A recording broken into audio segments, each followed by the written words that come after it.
Oh, I didn't see you there. Oh, sorry, excuse me. I know you were probably expecting to see politically challenged with me, Tyler Hillier, but you're just going to have to wait a second. You see, I'm protesting because the president said some awfully mean things about the media lately, and as an accomplished talking head myself, I just can't put up with it anymore. He's really crossed the line this time. So please just give me one moment while I exercise my rights. Thank you.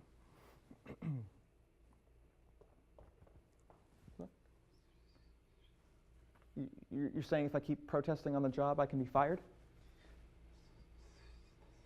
And that the First Amendment applies to the government restricting free speech and private entities are completely within their rights to? And I look really stupid right now because no one cares if the president said mean things about me?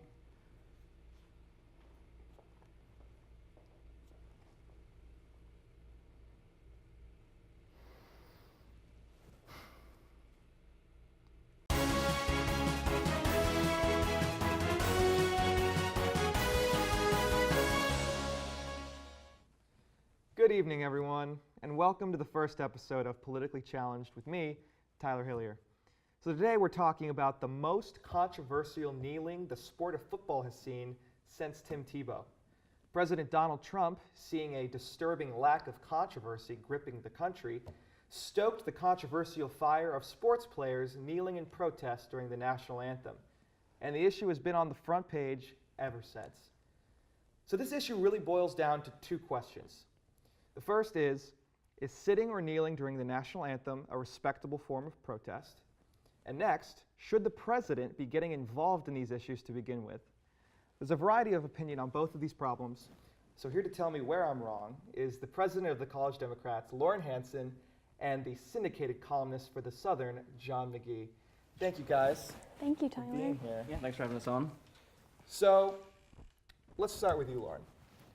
My opinion on this issue, if you couldn't tell from the monologue in the beginning, I think it is a little bit silly what these protests are doing. I think they're a response simply to the president and his comments, and I think the protest itself is disrespectful to the country, our troops, and what we stand for. So tell me where I'm wrong. Yeah, well, I think it's important to note that these types of protests have been going on since before Trump was president, even when we had a black president, Barack Obama. I think that it's a natural kind of instinct to at first question when we're seeing people sit or kneel during something that we feel very patriotic about. I think that's an okay first impression to have. But at the end of the day, this is about police brutality of people of color in our nation. It's not necessarily to do with Donald Trump, as much as it may seem to some people, maybe not to others, but the people on the field at this point, that's what they're standing against, not necessarily the president. So if that's the case, I guess my question is, where were all these people and where was the outrage when Kaepernick was doing it under Obama and it was about police brutality? Oh, there was a ton of backlash against Kaepernick from the very beginning. I mean, there have been... No, I mean from the players. Backlash from the players against Kaepernick. Against police brutality. So, you had Kaepernick before, but no one else really, right. It wasn't as big. Now, everyone's kneeling, totally. It seems like. No, you're absolutely right. We had, I think, 4 players previously doing this, and now this past Sunday, close to 200 players who were standing in some type of solidarity. I don't think that's right. I think that people don't like being called out, and now the NFL and its owners and its players are choosing to make a stand, and if this is what it takes to get that, then that's what it takes. But I do wish we could have a more real conversation and not just such a, polarized, he's attacking the country, he's attacking our troops, when that's been made clear that's not his intention. So, John, what do you think? Do you think these current protests are just a response to Donald Trump's comments, or do you think this still stems all the way back to the Kaepernick controversy and what that was about? Well, in a way, I think it's a little bit of both. I think, one, we are seeing so many people protesting now because Donald Trump has made it so public and because it is kind of favorable opinion to kind of be opposing Donald Trump. And I think, and for the at least some people are doing it for that reason. But I think at the heart of it, they are still trying to protest the police brutality that's going on.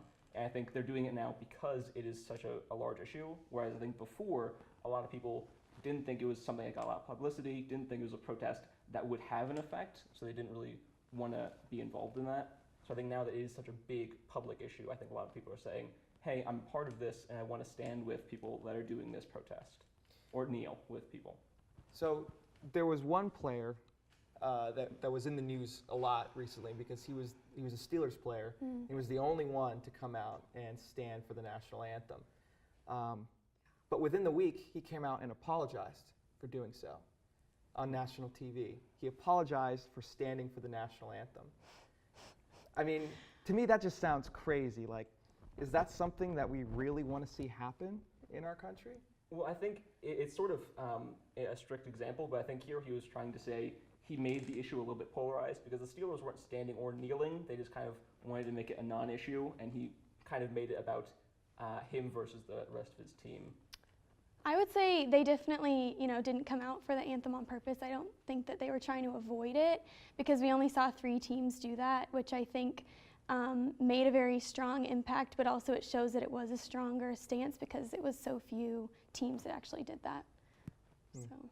So let's move the conversation now to your favorite president and mine, Donald Trump. I hope you're joking. But is it appropriate, that's one of the big things, is it appropriate for him to have even started this to begin with and to kind of get into this controversy the way he did at the rally? No.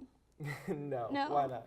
I think this is a common trend we've seen from Trump, which is distracting the American people from real issues by bringing up things that, you can have these opinions, but as president, you probably need to keep the profanity to yourself and keep those super polarizing comments to yourself because we have tax reform coming through.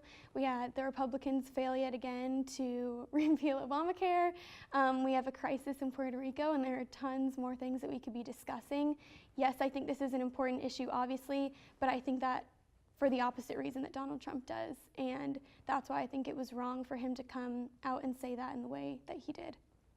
What about you, John? Personally, I think it can be appropriate at times for a president to make comments about protest, but I think the way Trump did this the way he commented on the protest, it made it less about what the actual protest was, in protest of, and more about him. And it sort of shifted the conversation between people protesting police brutality and the way things are going, and more people just going against Trump. And that it turned the conversation completely away and just focused on him, where I think there could have been another way to maybe comment that he disapproved of this, but at the same time saying, hey, they have free speech, let's make it still about the protest and not about me saying I don't like the protest. Well, let's get the last word from both of you. Do you think that these protests going on right now are going to either change Donald Trump's mind on anything happening or actually make an impact on the issues that you might believe they're protesting? I'll start with you, Lauren. Yeah, I mean, his mind's not going to be changed. And luckily for the American people, the point of this is way, way bigger than the president. Probably not what he wants, but this is a case where we do need to be thinking a little bit bigger picture.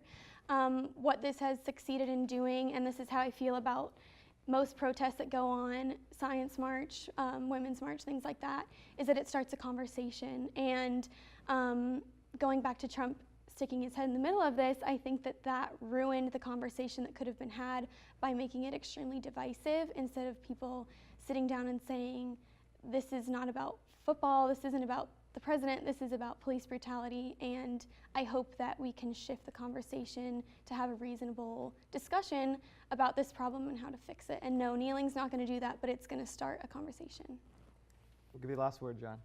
In regards to, I think, if this will change Trump's mind, no, not even a little bit. But I think almost exactly what Lauren just said. I think the protest itself won't change something, but it's a great way to start the conversation. And she really just stole all my talking points. So it's because we're right. Yeah, this is just what she said. Well, I have a feeling that this conversation is going to be going on for a long time because it's been on the front page, even with North Korea, Puerto Rico, this has dominated the news cycle, which to me is just hilarious. It's unfortunate. And it's dominating our show too, so who am I to talk? Yeah, there you go. But anyways, thank you guys again for being here. This has been Politically Challenged with Tyler Hillier. Stop by next week. We'll have another great show for you guys. Have a great day. Thank you. All right. Good. Just So a yes vote. Do they have the He's in votes, Tyler? hospital.